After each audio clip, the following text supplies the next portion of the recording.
রাতের বেলা চুল আঁচড়ানোর সময় আয়নার দিকে তাকিয়ে কেউ হাত তুলল, আর আয়নার ভেতরের প্রতিবিম্বটি সাথে সাথে হাত না তুলে হুম। ঠিক 1 সেকেন্ড পর হাত তুলল। বাপ রে, এমন একটা দৃশ্য কল্পনা করলেই তো মেরুদণ্ড বেয়ে একটা ঠান্ডা স্রোত নেমে যায়। একদম। আমাদের প্রতিদিনের জীবনে তো কিছু ধ্রুব সত্য আছে, যার উপর ভিত্তি করে আমরা এই চারপাশের দুনিয়াটাকে মাপি। আয়নার সামনে দাঁড়ালে নিজের প্রতিচ্ছবি সাথে সাথে নড়বে, এটা তো মহাকর্ষ বলের মতোই একটা অকাট্য নিয়ম, তাই না? হ্যাঁ, এটা তো আমরা জন্ম থেকেই দেখে আসছি। মানে এটা নিয়ে আমরা আলাদা করে ভাবিও না। ঠিক। কিন্তু আজ আমরা এমন এক গভীর বিশ্লেষণে প্রবেশ করতে যাচ্ছি যেখানে বাস্তবতার এই সবচেয়ে সাধারণ নিয়মটি ভেঙে চুরমার হয়ে যায়। এবং খুব ভয়ঙ্করভাবে ভাঙে। হ্যাঁ, আমাদের আজকের এই আলোচনার মূল সোর্স মেটেরিয়াল হল দ্য মিরর ইনহ্যাবিট্যান্ট বা আয়নার বাসিন্দা নামের একটি দুর্দান্ত গল্প। এটা কিন্তু শুধু ভয় দেখানোর কোনো সাধারণ গল্প নয়। একদমই না।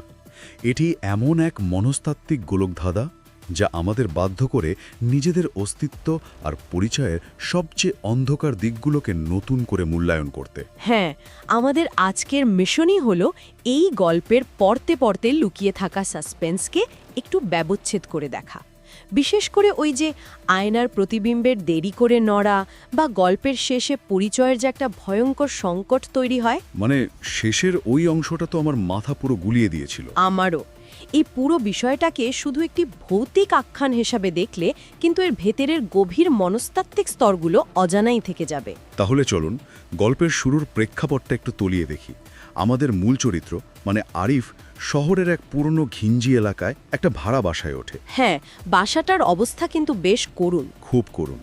দেয়ালের রং জায়গায় জায়গায় চটে গেছে, ছাদের কোণে মাকড়সার জালের রাজত্ব, আর সব মিলিয়ে সেখানে বিরাজ করছে এক অদ্ভুত, অস্বস্তিকর আর দমবন্ধ করার নীরবতা। আর এই ঘরের সবচেয়ে বেমানান জিনিসটি হলো একটি বিশালাকার পুরনো আয়না। হ্যাঁ, ওই আয়নাটা। আচ্ছা, এই যে পরিবেশের বর্ণনা, এটা কিন্তু আমাদের খুব চেনা। মানে আমরা যারা পড়াশোনা বা চাকরির জন্য অন্য শহরে যাই, তাদের তো এমন পুরনো স্যাঁতসেঁতে মেশ বা কমদামি বাসায় ওঠার অভিজ্ঞতা থাকেই। হ্যাঁ, অনেকেরই থাকে। তাহলে আমার প্রশ্ন হলো, এমন একটা বিষণ্ণ, প্রায় পরিচিত পরিবেশকে কেন ভয়ের গল্পের প্রেক্ষাপট হিসেবে এত বেশি ব্যবহার করা হয়? মানে কোনো পোড়াবাড়ি বা গহীন জঙ্গল তো নয়। কারণটা খুব ইন্টারেস্টিং। এই ধরনের জায়গাগুলো মানুষের মনে এক ধরনের তীব্র বিচ্ছিন্নতা তৈরি করে, মানে যাকে আমরা আইসোলেশন বলি। আচ্ছা। এটি কোনো গহীন জঙ্গল বা পরিত্যক্ত প্রাচীন দুর্গের মতো অচেনা জায়গা নয়, বরং এটি আমাদের দৈনন্দিন জীবনেরই একটি অংশ। আর ঠিক এখানেই লুকিয়ে আছে ভয়ের আসল বীজ। মানে পরিচিত জায়গাতেই সবচেয়ে বেশি ভয়। ঠিক তাই। যখন একজন মানুষ তার পরিচিত সমাজ বা পরিবার থেকে দূরে এমন একটি সাধারণ অথচ বিচ্ছিন্ন পরিবেশে একা থাকতে শুরু করে, তখন তার মস্তিষ্ক চারপাশের উদ্দীপকের অভাবে ভুগতে থাকে। মানে ওই যে অদ্ভুত নীরবতার কথা সোর্সে বলা আছে সেটা। একদম। পরিবেশের এই নীরবতা আসলে মানুষের মনকে তার নিজের ভেতরে ডুব দিতে বাধ্য করে। মানে সেন্সরি ডিপ্রাইভেশন বা ইন্দ্রিয়গত শূন্যতার কারণে মস্তিষ্ক তখন অতিমাত্রায় সংবেদনশীল হয়ে পড়ে। ওহ, বুঝতে পেরেছি। তখন ছোটখাটো জিনিসকেও বিশাল করে দেখতে শুরু করে মানুষ। হ্যাঁ, এই স্যাঁতস্যাঁতে রংচটা ঘরটি মূলত আরিফের মনের ভেতরের একাকিত্ব এবং মানসিক অবক্ষয়ের একটা বাহ্যিক প্রতিফলন।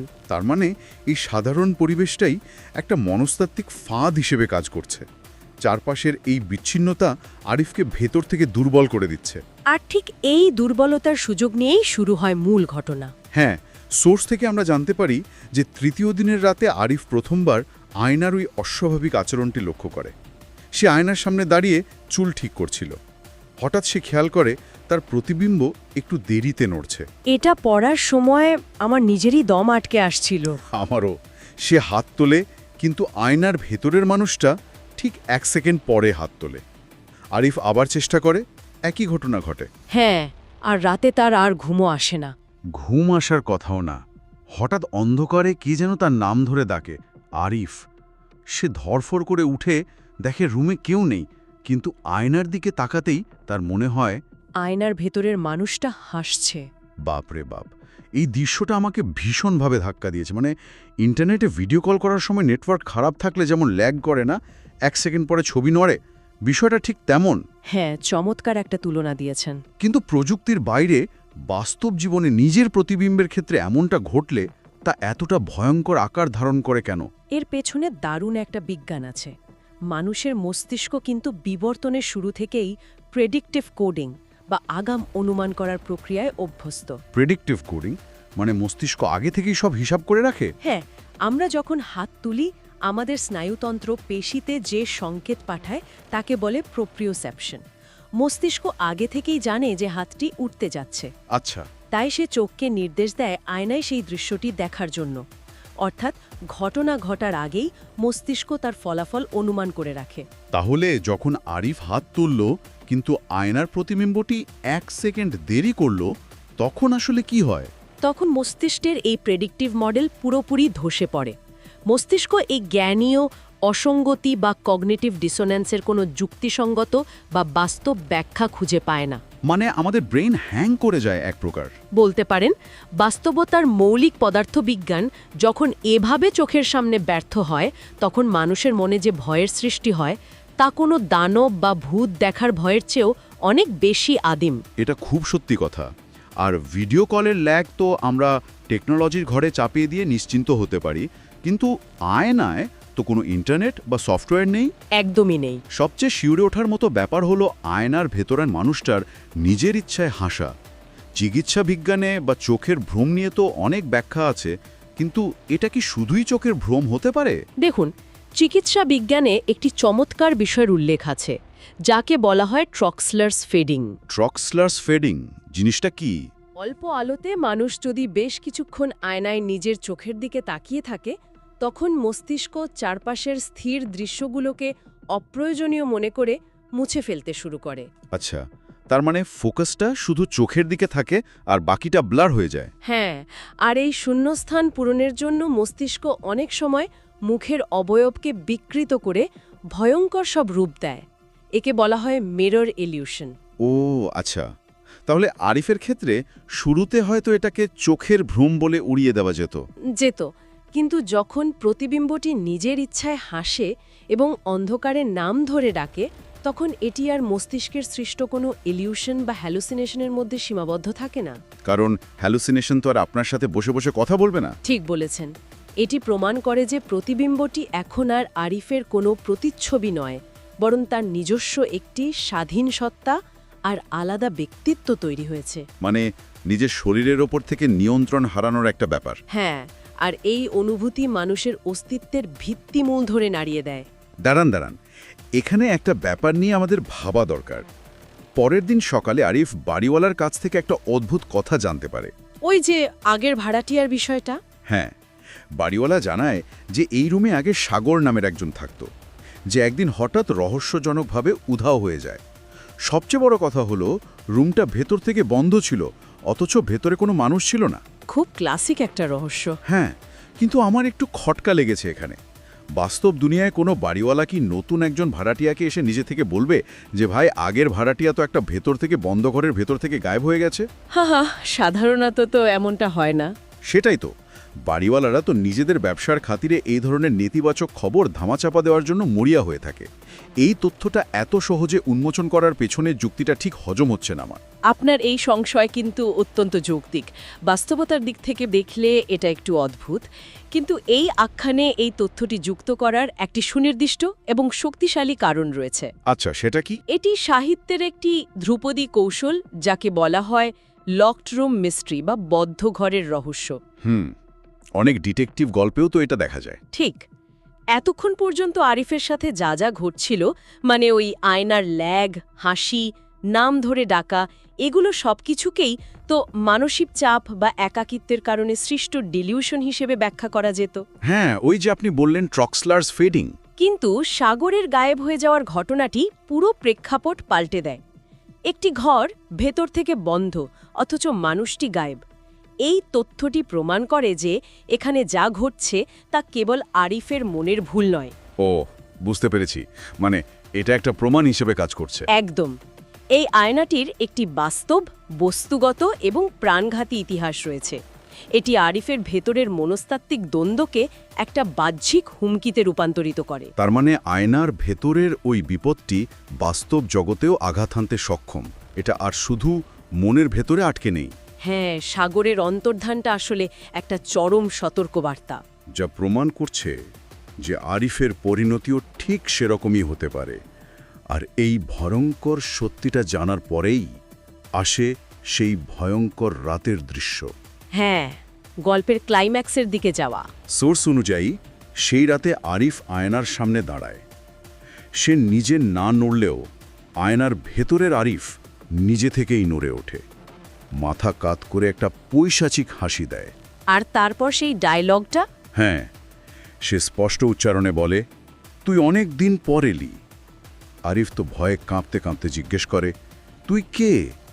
আর তখন উত্তর আসে, আমি তুই আর তুই আমি। বাপরে, এই ডায়লগটা শুনলেই তো মাথার ভেতর অদ্ভুত এক অস্বস্তি তৈরি হয়।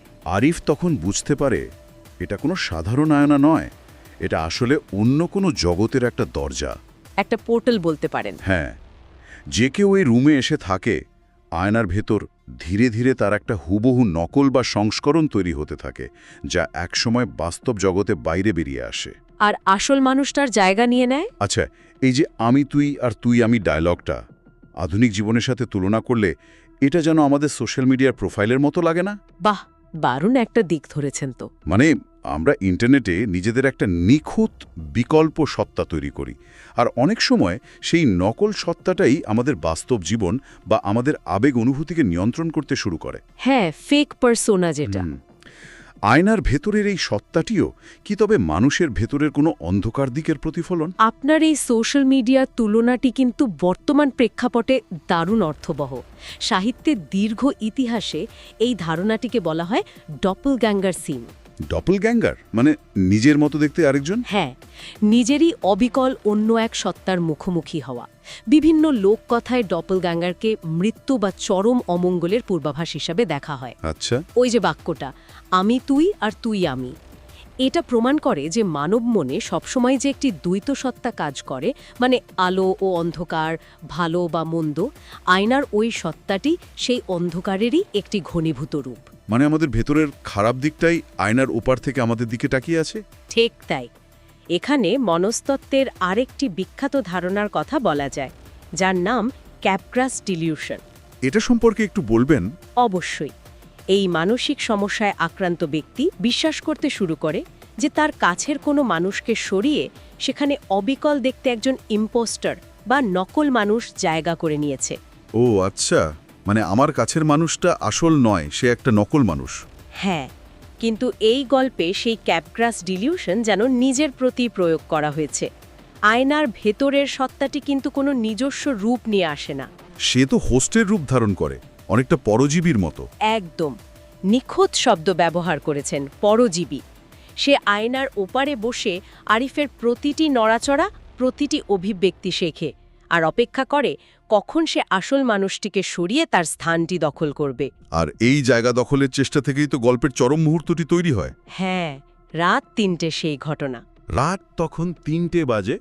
ভয়ের চোটে আরিফ আয়নাটাকে একটা মোটা কাপড় দিয়ে ঢেকে দেয়, কিন্তু আয়নার ভেতর থেকে আওয়াজ আসতে থাকে, তুই পালাতে পারবি না, আমি বের হবই। আর তারপর কাপড়টা নিজে থেকেই খসে পড়ে যায়। হ্যাঁ, আর আয়নার মসৃণ কাচ ফুঁড়ে একটা হাত ধীরে ধীরে বাস্তব জগতে বেরিয়ে আসতে থাকে। এটা ভিজুয়ালাইজ করলেই কেমন যেন একটা আতঙ্ক কাজ করে। আরিফ তখন মরিয়া হয়ে চিৎকার করে ওঠে আর একটা ভারী চেয়ার তুলে আয়নার ওপর সজোরে আঘাত করে। আয়নাটা ঝনঝন করে ভেঙে পড়ে আর চারদিকে নেমে আসে এক গভীর নীরবতা। একটা চরম প্রতিরোধের মুহূর্ত। আচ্ছা, আমার একটা জিনিস মনে হচ্ছে, এই যে ভয় পেয়ে কাপড় দিয়ে আয়না ঢেকে দেওয়া, এটা কিন্তু মানুষের খুব আদিম একটা প্রবৃত্তি। হ্যাঁ, একদম ছোট বাচ্চাদের মতো। ঠিক, বাচ্চারা যেমন ভয় পেলে চোখের ওপর হাত দেয় বা কম্বল মুড়ি দিয়ে ভাবে যে বিপদ চলে গেছে, আরিফের কাপড় দিয়ে আয়না ঢাকাটাও ছিল তেমনি এক মরিয়া চেষ্টা। মানে আমি যদি বিপদের দিকে না তাকাই তাহলে বিপদ আমাকে দেখতে পাবে না। হ্যাঁ, কিন্তু যখন সত্যি সত্যি আয়না থেকে হাত বেরিয়ে এলো, তখন তো পালানোর সব পথ বন্ধ হয়ে যায়। মনস্তত্ত্বের ভাষায় একে বলা হয় ডিনায়াল বা অস্বীকার করার মেকানিজম। আচ্ছা, মানুষ যখন চরম বিপদের মুখে পড়ে তখন তার প্রথম প্রতিক্রিয়া হয় বিপদটাকে অস্বীকার করা। কাপড় দিয়ে আয়না ঢেকে দেওয়ার মানে হলো বাস্তবতার সেই ভয়ঙ্কর অংশটিকে নিজের জগৎ থেকে আড়াল করে রাখা। কিন্তু হাতটা যখন বেরিয়ে এলো, তখন তো আর অস্বীকার করার উপায় নেই। একদম না। তখন সেই ডিনায়েলের দেয়াল ধসে পড়ে, কারণ তখন আর বিপদটি অন্য জগতের বা শুধু মনস্তাত্ত্বিক স্তরে সীমাবদ্ধ নেই। এটি বাউন্ডারি পার হয়ে সরাসরি ভৌত জগতে প্রবেশ করেছে। আর আরিফ যে চেয়ার দিয়ে আয়নাটা ভাঙল, সেটা হলো ফাইট অর ফ্লাইট রেসপন্সের চূড়ান্ত রূপ। মানুষ যখন বুঝতে পারে যে লুকানোর আর কোনো জায়গা নেই, তখন তার বেঁচে থাকার আদিম প্রবৃত্তি বা সার্ভাইভাল ইনস্টিংক্ট সবচেয়ে আগ্রাসী হয়ে ওঠে। মানে বাঁচতে হলে আমাকে আক্রমণ করতেই হবে। হ্যাঁ, এখানে আরিফ শুধু একটা কাজ ভাঙেনি, সে আসলে বিভ্রম আর বাস্তবতার মধ্যকার সেই দরজা বা পোর্টালটাকেই চিরতরে ধ্বংস করতে চেয়েছে, যেখান থেকে ওই পরজীবী সত্তাটি তার পৃথিবীতে প্রবেশ করার চেষ্টা করছিল। কিন্তু প্রশ্ন হলো, আরিফ কি সত্যি সেই দরজাটা ধ্বংস করতে পেরেছিল? এটাই তো গল্পের সবচেয়ে বড় টুইস্ট। হ্যাঁ, কারণ সোর্স আমাদের গল্পের একদম শেষ অংশে নিয়ে যায়, যা পুরো ঘটনার চেয়েও বেশি অস্বস্তিকর। চরম অস্বস্তিকর। কয়েকদিন পার হয়ে গেছে, আরিফ আবার তার স্বাভাবিক জীবনে ফিরে গেছে। একদিন সকালে সে আয়নার সামনে দাঁড়িয়ে নিজের দিকে তাকায়।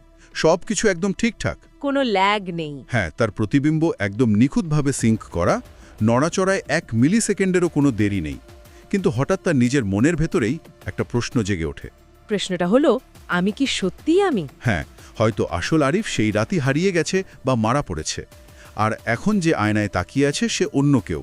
সোর্সের একদম শেষ লাইনে তো পাঠকদের দিকে একটি প্রশ্ন ছুড়ে দেওয়া হয়েছে, শেষে আসলে কে বেঁচেছিল। এই জায়গাটাতে এসেই মাথার ভেতর সব চিন্তা ওলটপালট হয়ে যায়। তাহলে কি আয়না ভাঙার আগেই সত্তাটি আরিফের জায়গা নিয়ে নিয়েছিল? আমরা কি এতক্ষণ ধরে একটা নকল আরিফের স্বাভাবিক জীবনে ফিরে যাওয়ার গল্প শুনছিলাম? এখানেই কিন্তু একটি সার্থক মনস্তাত্ত্বিক হররের আসল জয়। একে বলা যায় গল্পের টুইস্ট এন্ডিং বা মনস্তাত্ত্বিক গোলক ধাঁধার চূড়ান্ত রূপ। ব্যাপারটা একটু ভেঙে বলবেন।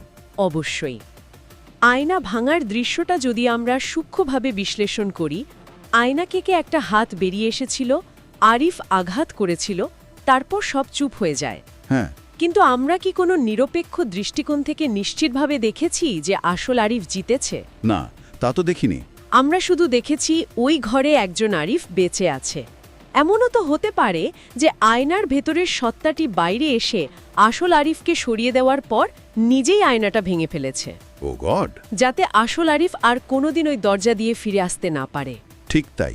এই যে চরম সন্দেহ, অবিশ্বাস এবং প্যারানয়া, এটি হলো গল্পের সবচেয়ে শক্তিশালী দিক। নিশ্চিত হতে না পারার যে মানসিক যন্ত্রণা। হ্যাঁ, তা যে কোনো দৃশ্যমান ভূতের চেয়ে অনেক বেশি ভয়ঙ্কর। গল্পের শুরুতে যে নিখুঁত সিঙ্ক্রোনাইজেশন বা একদম ঠিকঠাক নড়া প্রতিবিম্ব মানুষকে স্বস্তি দিত, এখন সেই নিখুঁত প্রতিবিম্বটিই হয়ে উঠেছে সবচেয়ে বড় সন্দেহের কারণ। তার মানে ওই সত্তাটা এখন এত নিখুঁতভাবে আরিফের অভিনয় করছে যে বাইরের দুনিয়ার কেউ টেরই পাচ্ছে না যে সে আসল মানুষ নয়। একদম। আর সবচেয়ে বড় ট্র্যাজেডি হলো, এই নতুন আরিফ হয়তো নিজেই একটা সময় বিশ্বাস করতে শুরু করবে যে সেই আসল, কিন্তু তার অবচেতনে ওই সূক্ষ্ম প্রশ্নটা সবসময় কাঁটার মতো বিদ্ধে থাকবে, আমি কি সত্যিই আমি? ঠিক এই কারণে এটি একটি সাধারণ ভয়ের গল্পের গণ্ডি পেরিয়ে যায়। একটি চমৎকার থ্রিলার কেবল চমকে দেয় না, সেটি আমাদের মনের গভীরে এমন কিছু প্রশ্ন বুনে দেয় যা গল্প শেষ হওয়ার পরও আমাদের তাড়া করে বেড়ায়। হ্যাঁ, এটা ঠিক। নিজের পরিচয়ের প্রতি এই চরম সন্দেহ একজন মানুষকে ভেতর থেকে একটু একটু করে শেষ করে দেওয়ার জন্য যথেষ্ট। এই গল্প আমাদের বাধ্য করে প্রতিদিনের পরিচিত এবং নিরাপদ বস্তুগুলোকে নতুন সন্দেহজনক দৃষ্টিতে দেখতে। আজকের এই দীর্ঘ আলোচনা শেষে সত্যি একটা ঘোর লেগে আছে। প্রতিদিনের অতি পরিচিত জিনিসগুলো যে চোখের পলকে কতটা অচেনা এবং ভয়ঙ্কর হয়ে উঠতে পারে, এই গভীর বিশ্লেষণ তারই একটা নিখুঁত প্রমাণ। একদম ঠিক বলেছেন। ভয় শুধু রাতের অন্ধকার, পরিত্যক্ত বাড়ি বা অশরীরী কোনো কিছুর মধ্যে সীমাবদ্ধ থাকে না। সবচেয়ে বড় ভয় লুকিয়ে থাকতে পারে আমাদের সবচেয়ে চেনা প্রতিফলনের ভেতরেই। হ্যাঁ, নিজের ছায়ার মতোই। আজকের এই সোর্স থেকে আমরা যে উপসংহারে পৌঁছালাম, তা দিয়ে শ্রোতাদের জন্য একটা নতুন চিন্তার খোরাক রেখে যেতে চাই। অবশ্যই। গল্পের শেষে যেমন প্রশ্ন তোলা হয়েছে, শেষে কে বেঁচে ছিল, ঠিক তেমনি আমরা যারা শুনছি তারা একবার ভেবে দেখুন তো, প্রতিদিন সকালে আমরা আয়নায় যে নিখুঁত একদম সাথে সাথে নড়া প্রতিবিম্ব দেখি, তা আমাদের আশ্বস্ত করে যে আমাদের চারপাশের বাস্তবতা ঠিক আছে এবং আমরা নিরাপদ। কিন্তু যদি নিখুঁত প্রতিবিম্ব থাকার মানে এ না হয় যে আমরা নিরাপদ, যদি এর মানে এমন হয় যে আয়নার ভেতরে সেই অন্য সত্তাটি এরই মধ্যে আমাদের জায়গা চিরতরে দখল করে নিয়েছে বাপরে।